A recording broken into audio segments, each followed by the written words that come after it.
Hello, my friend. I hope you're living your most fearless life. If you're new to this channel, my name is Minimac, and for this week's video, I'm actually working on week 2 of 4 of Dr. Joe's Dispenza's Breaking the Habit of Being Yourself. If you haven't been following along, I do have a note for you for week 1. If you have been following along and are subscribed and liking and all of those things, thank you ever so much for your love and support. I do have to apologize that I missed a note in week 1's video. I don't know that it makes that much of a difference, but if you have been using the body part induction, I forgot to mention that once you're finished going through all of the body parts, then you're supposed to look at the space you're taking up as like a teardrop shape. And then after you focus on that for a little bit, you think about like where that teardrop shape sits in your room, and then where your room like sits in the world, and like where you are in space. You're supposed to expand a little bit further beyond your body. Don't know how important that is. I feel like it's probably not that important, but now that I've noticed that I missed that note, I am going to use it. I am going to start doing it in week 2. So as I mentioned in week 1's video, you're supposed to take everything you learn and build off of it. So we start with induction, and then we move into adding on week 2. And week 2 is a 3-step. And you're going to want a pen and a paper because there's a lot of questions and a lot of writing and a lot of things. Like, you want to write it down because, or at least like one reason I'm grateful I wrote it down is because when you successfully meditate through something and then want to move on to something else to better about yourself, you can have a bunch of different ideas just listed out for you in your journal, like in what you're already doing with this. Because sometimes you don't, like, you might have too many and it might be overwhelming to choose one, or like you can't think of one. So there is a lot in here, but I did write it all down, and I recommend you write down a lot of it too. So the 3 steps are recognizing, admitting and declaring, and finally surrendering. So with recognizing, we identify the problem or whatever it is that isn't working for us. We observe, who we are being subconsciously with our conscious mind. So right out the gate, we've got an opportunity to write. Ask yourself these questions and write down the answers. And there's 8 questions here. Number 1, what kind of person have I been? Number 2, what type of person do I present to the world? What is one side of my gap like? You know, the gap between who you are and who you would like to be, and where you are and where you would like to be. 3, what kind of person am I really like inside? What is the other side of my gap like? 4, is there a feeling or experience that I struggle with over and over again every day? 5, how would my closest friends and family describe me? 6, is there something about myself that I hide from others? 7, what part of my personality do I need to work on improving? And 8, what is the one thing I want to change about myself? So we're to pick one survival emotion that is a big part of who we are and that we want to unmemorize. So it's recommended that you first come up with it on your own, in your own words, but there are examples of survival emotions here. Insecurity, hatred, judgment, victimization, worry, guilt, depression, shame, anxiety, regret, suffering, frustration, fear, greed, sadness, disgust, envy, anger, resentment, unworthiness, and lack. So just pick one at a time, but each time you focus on one, it'll take away from the power of a lot of the other ones too.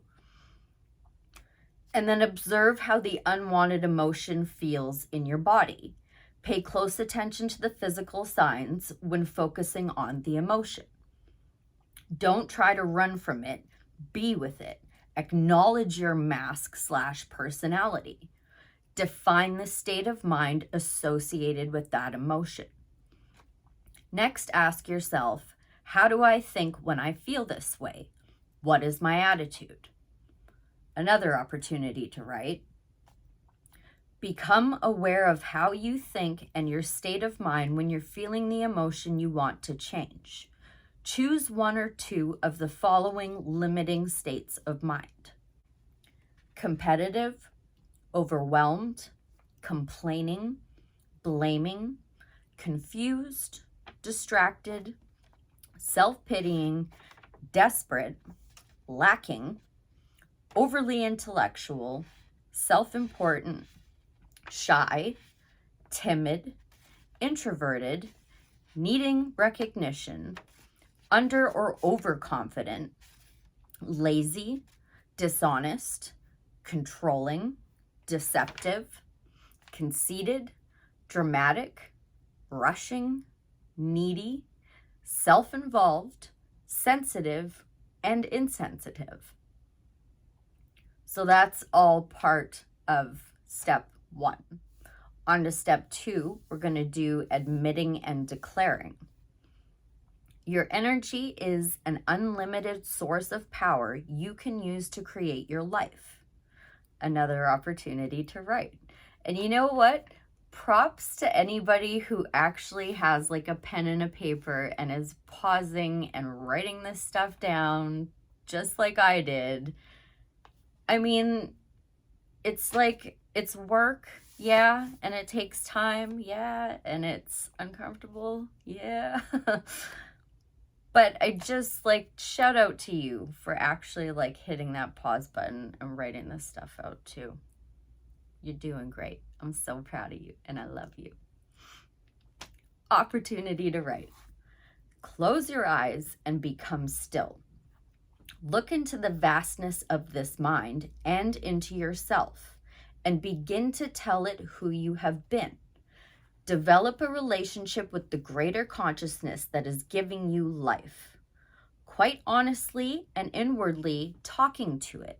Share with it those details of those stories you've carried around with you. Writing down what comes to you will be useful in later steps. Examples of what you might admit to your higher power. I am afraid of falling in love because it hurts too much. I pretend I'm happy, but I'm really suffering because I'm lonely. I don't want anyone to know that I feel so guilty, so I lie about myself. I lie to people so they will like me and so I won't feel unloved and unworthy. Can't read my own writing. I can't stop feeling self-pity. I think/act/feel this way all day because I don't know how else to feel. I have felt like a failure most of my life, so I try extra hard to be a success. Pick one, say it out loud, declare it to be true about your past self, and close the gap between how you appear and who you really are. Break the ties and become free from the hatred. Your ego isn't going to like this, but you're in control of your ego, and your ego isn't going to like this, I'm telling you. But once you get past that, like, you're going to be like, ego what? Like, ego's there to keep you safe, not to flare up every time someone rubs you the wrong way. But your ego isn't going to like this. Just work past it. I promise. It just gets easier all the time. It gets better and better all the time. It's a little bit of work for like a lot of payoff. Speak out about who you used to be. That's who you were in the past. You are working to be a better person every day. Great for you. So happy for you. Admit it inwardly and declare it outwardly. Finally, step 3 is surrendering. Einstein said that no problem could be solved from the same level of consciousness that created it. The limited state of mind in your personality is responsible for creating your limitations, and the answer has not come to you. So why not go to a grander, more resourceful consciousness to help you overcome this facet of yourself?